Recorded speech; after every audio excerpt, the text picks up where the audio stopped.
So breaking news coming in.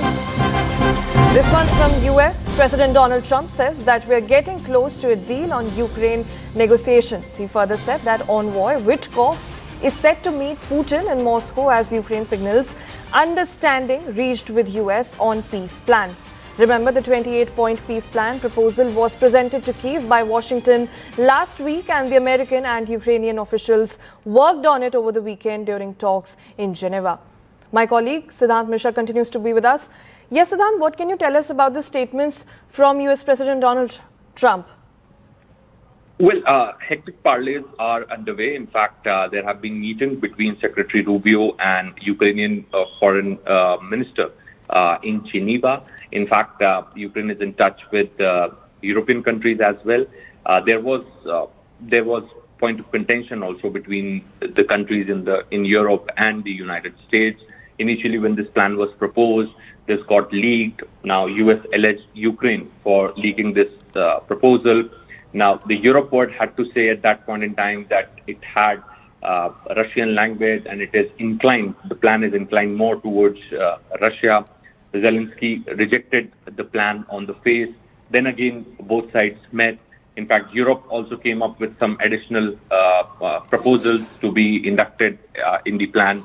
Now, we've been told that both sides are very actively engaging. And in fact, now President Trump has announced that we are getting close to a deal, and the deal is going to get finalized soon. Now, as far as securities guarantees and peace negotiation is concerned, in fact, Zelensky's chief of staff, who led negotiations in Geneva over the weekend, also says that the security guarantees in Ukraine is seeking in its talks with the US to deter a possible future attack look very solid. So even Ukrainian side is also happy with the developments. In fact, speaking to the news website, Yermak added that he wants Ukraine's president to meet Trump as soon as possible because it will help President Trump continue his historical mission to end this war. So once again, despite the intervention from the countries from the Europe, in fact, these European countries met on the sidelines of the G20 also.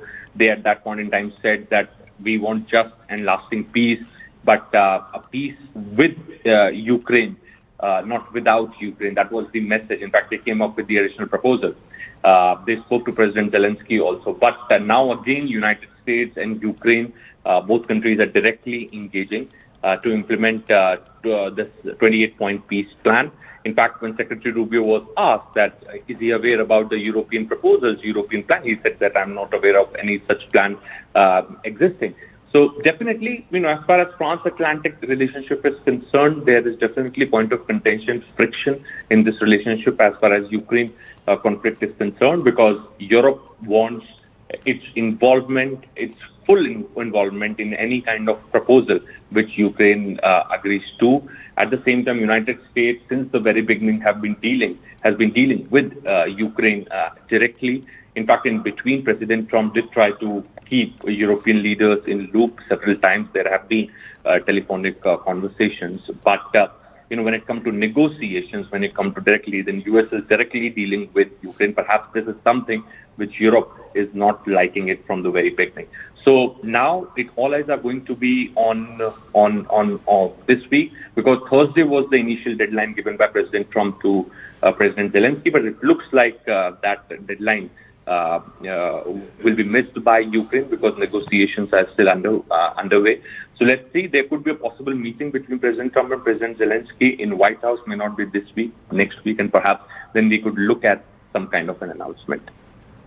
All right, Siddhant, thank you so much for all of your inputs that you shared with us this morning. And now shift